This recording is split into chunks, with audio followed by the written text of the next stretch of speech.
Қайырлы күн достар, сіздермен Айнамгүл. Бүгін біз бәрінің сүйікті тағамы лагманды пісіретін боламыз.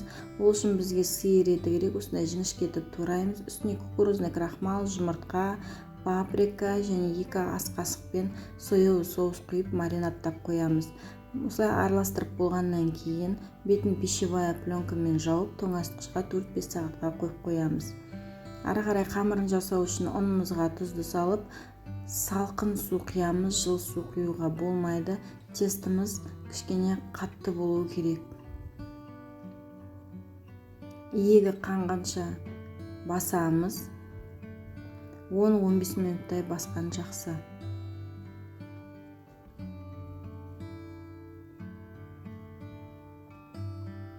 Болғаннан кейін салафанға салып 40 минутқа демалдырамыз.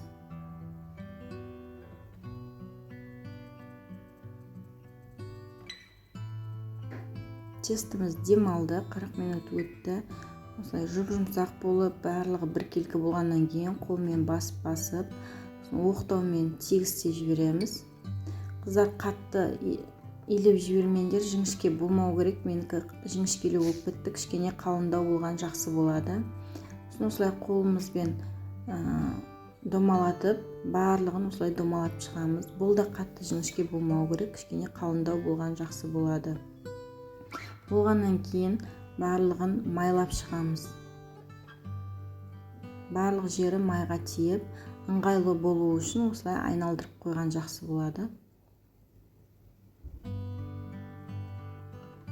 Осылай айналдырып, бетін жауып 20 минутқа тағы да демалдырамыз.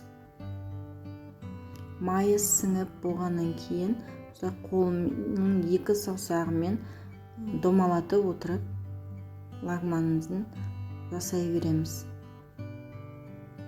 Өте жұмсақ болады, сондықтан жіңішке болып кетпеу керек, қатты. 2 саусақтың көмегімен домалатып отырып жасаймыз.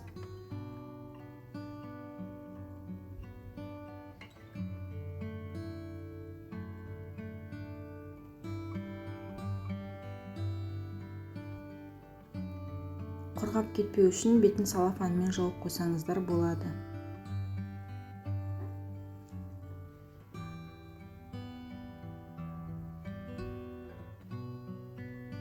Достар, менің каналыма лайк басып, тіркелуді ұмытпаңыздар.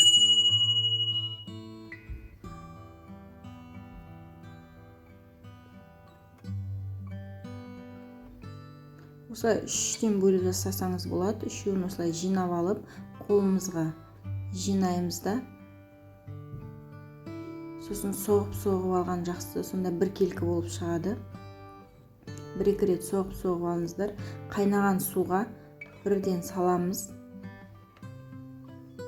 Сосын шанышқымен ажыратып жібереміз бір-бірінен. Осылай көпірігі шығып қайнағаннан кейін ыдысымызға салып аламыз. Суын ағызып ыдысымызға салып аламыз. Кішкене май құямыз, себебі бір-біріне жабысып қалмау үшін май құйып, осылай араластырып қойыңыздар. Міне барлығы дайын болды.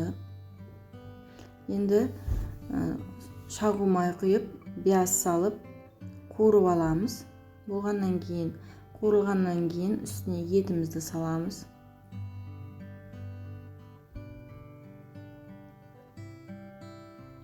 Етті де қуырып аламыз, үстіне су құйып, піскенше қойып қоямыз бұқтырып. Жай от қоямыз. Сәбіз турап салдым. Кішкене томат салып, үстіне тағы да су құйып, сәбізіміз піскенше қойып қоямыз.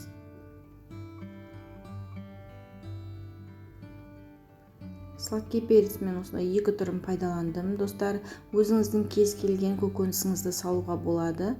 Мен тек қана осы 3-еуін пайдаландым. Сіздер капуста, тағы қандай көкөністер салғыңыз келеді, соның барлығын салып жасасаңыздар болады. Менікі жареный лагман болғасын, осылай томатқа шағу майды араластырып, үстіне салып, өстіп пісіріп алдым. Дайын болды. Жасап жатсаңыздар ас болсын.